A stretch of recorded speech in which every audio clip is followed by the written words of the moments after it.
Well, you are the Lance Armstrong of skating. And this is what I mean. I don't mean that you got caught doing drugs. What I mean is that you're the guy, like when people talk about professional skaters, Tony Hawk. Like, I don't know a single fucking bike rider other than Lance Armstrong. For you, that's got to be strange because like you were the first and you're for sure the most prominent. Like, how did you pull that off?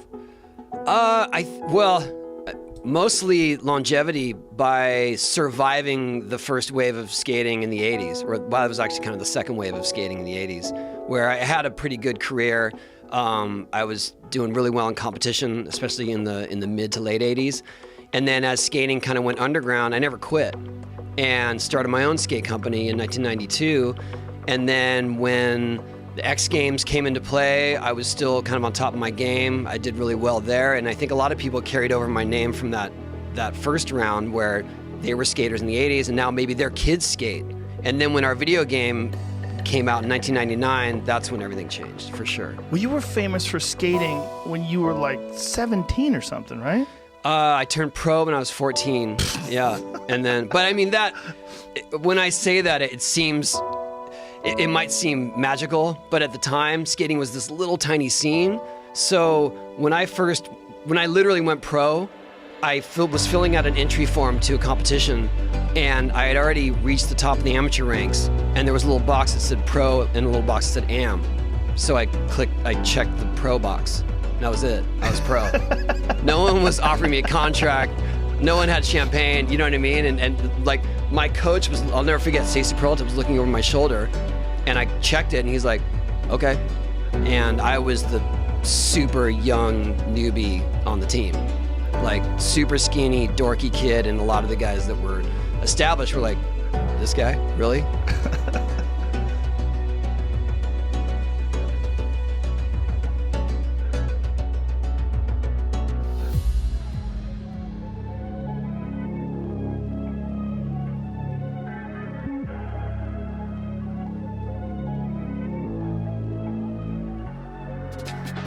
Tony Hawk has soared to success on and off the half pipe with his passion for skateboarding and business ventures. Calling you a professional skateboarder, that doesn't seem to do it justice. I would say manager of a multi-billion-dollar brand, ambassador of the youth.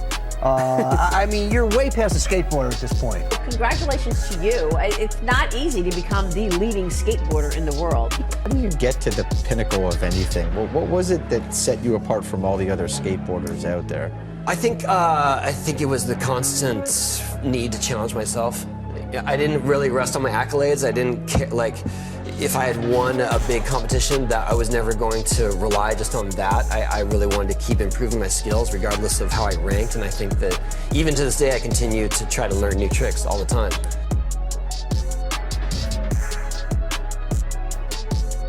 I started making a little bit of money in high school, but I mean, it was literally like, go to a competition and you win $150 for first prize, right? And then I was getting royalty checks for skateboards with my name on it for $5, $10. But in the next 5 years, it obviously picked up because by the time you were 17 or 18, you bought your first house. Most 17-year-old, 18-year-olds yeah, are buying that's true. houses. Yes. So something kicked in. Yeah, and around my later years of high school, things started getting much better, and my parents had to co-sign for the house, but I was living in it before I graduated, which was a challenge, you know, to try to stay focused on your schoolwork.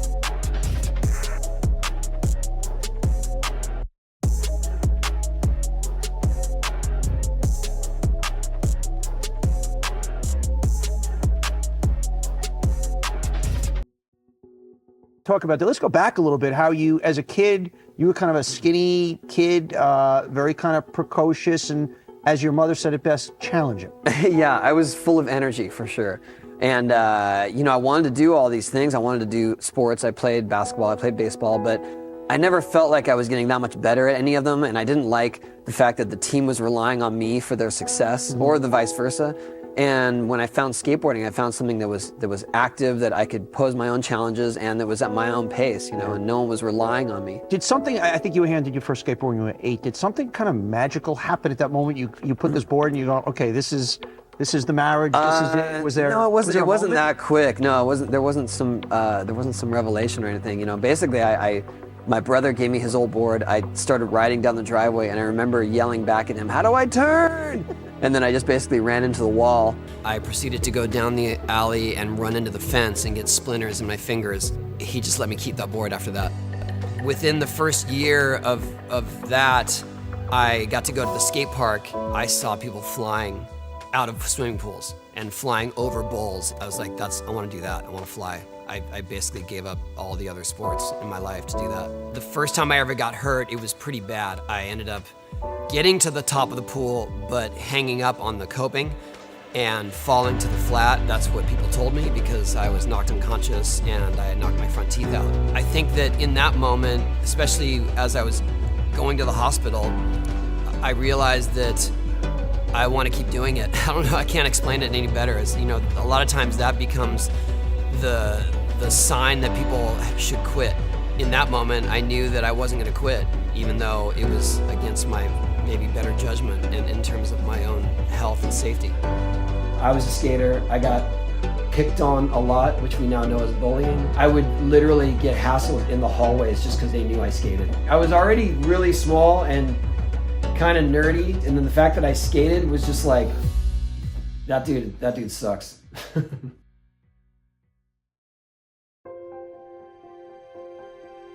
Do you remember an aha moment for you? You're doing this, you go, you know, I might just be better than everybody at this thing.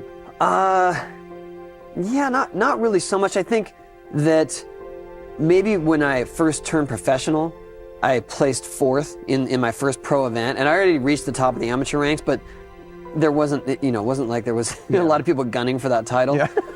You and 7 guys named Larry. Yeah, right? exactly. Right. And so when I turned pro, I ended up beating a guy that was sort of a scary, intimidating figure in the skate world, and he had actually spit on me at one point because he was this punker guy, and I was this little scrawny kid, and I beat him, and I thought, wow, people actually recognize my talents and think that this means something, and it wasn't I was choosing a career. I was 14 years old, but at the same time I was thinking, wow, maybe I can keep going here. I can move up the ranks even more. So you start making money, you become, the face of a sport. At 18, 17, you're buying a house. You're obviously making hundreds of thousands of dollars at this point. How do you keep your head on straight? It was hard. My parents helped me a lot. They were always supportive of skating. So they were never like, you should study to be an accountant so you can go back on that. They were kind of behind this the whole way? They were behind it for sure. When I graduated high school and chose not to go to college, that was a little difficult for my parents because all of their other children, I have 2 sisters and a brother, had went to college. And so they felt like, well, this thing may not pan out. You might want to have a backup career of something to go to college for. But at the same time, having just gotten out of high school and being able to tour the world nonstop, that's a huge opportunity, and making money along the way. They were supportive, and I was lucky because none of my other friends that skated had parents that wanted them skating. Yeah.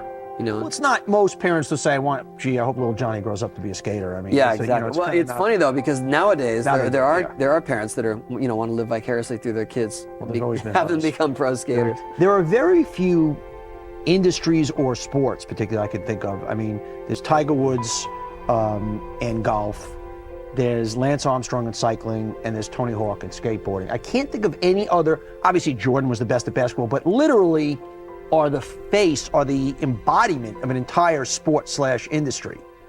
That's kind of a special place to be. It's strange though. It's a lot of pressure, especially because skateboarding is so eclectic.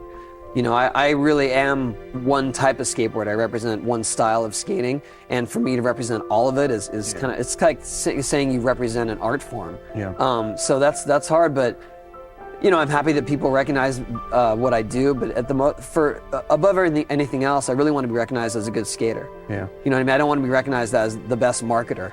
Well, you stick to your core competency. I mean, it's like in anything in business, stick to your core competency, right. And that's what you do. Today you're selling, it's just staggering, your games have sold $1 billion, but I want to still stay backwards a little bit. The show tonight is about young and rich, and obviously that's the American fantasy. Everybody, all the fantasies on TV today, all the young icons, the Paris Hiltons of the world, I mean, that's a whole other story, is, young and rich, people want it the easy way. Obviously you work very hard for it. What's the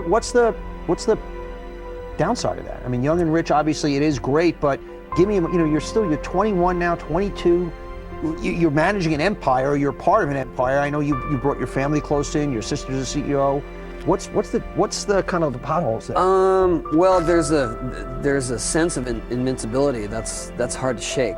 You know what I mean? If you're making a lot of money and you're in your early 20s, you never see an end in sight. And I think I was lucky in that I went through some tough times, you know, in my sort of mid to late 20s through skating. Skating died in popularity. All of a sudden you woke up and, hey, wait a second. Yeah, and literally taking out a second mortgage on my house, trying to start a new company, and it was hard. I mean, it was hard, but I never gave up skating, and so I was doing everything I could to still be a pro skater. Even in that day, in that time frame, you tell people you're a pro skater, and they didn't think that was even a real career Opportunity, yeah, an option. So I was happy that I still got to do it, and I was working as hard as ever. And so when things came back around, I was in the right place at the right time, so to speak, because all of a sudden I still had all my skills. You know, I was still skating better than ever, and still a recognizable name from my previous career, so to speak. So things were really good once it came back in popularity. But I just did what I had to do. You know, that's really what it was about. You know, young guy, tons of money, notoriety. How do you sift through the bad offers, the hangers-on, what to do with your money? I mean, we only see the positive side of Young and Rich, and you know, there's no playbook for this. You're obviously a guy who's got your head on straight, and it's the first time we're meeting, but I assume you seem like the kind of kid that always had your head on straight. How do you handle all that? It's more about intuition. You know, does this feel right? Does it feel like it will represent skating well? Because I always felt skating was so sacred to me, and people who did it, especially in the days when it wasn't cool. And it was just, it was what we had to do because we felt we had this link to it. We all felt like it was bringing us together. And so, when I started getting offers like that, it was hard to sort through, but at the same time, it just was about, did it feel right? Right. You got it. Right. Great lesson. I think what you've done in your life is, it's like a great roadmap for young kids that are sitting out there trying to figure out if they can make a living doing something that they love. You know, that's the roadmap. I mean, oh, for sure. I try to tell people too, you don't have to be the best in your field to enjoy it and make a living at it. Like, you can maybe find some angle on it that maybe isn't even the thing, but it gets you in the door and you get to be part of the community or the industry. And you can live like that, whether it's doing video or art or, you know, behind the scenes, you're still part of that scene and it's still super cool. And I feel like that's what's lost on kids. They just want to be the best. They want all the stardom. And it's just like, no, think of something that you would enjoy and make that your job, because for me, that's what success is. What is the drive for you now? What is the reason you still do it? It's the same as it ever was, really. It's, you know, my drive was never to be rich or famous. It was just to keep getting better and to push my limits. And so now my focus is a little different. You know, I'm not trying to break any height or spinning records, and I don't want to wake up with a broken rib again. But it's that buzz. To be honest, it's that buzz. It's the moment that I make something I've never made before. I don't care if someone else has done it, but when I do something I've never done before, I get this rush, and it's the high that I'm always going for. I guess I can't not do it at this point. You still love it. I love it now, especially now, because I'm not necessarily doing it because I have to make a living at it, but I'm not going to quit.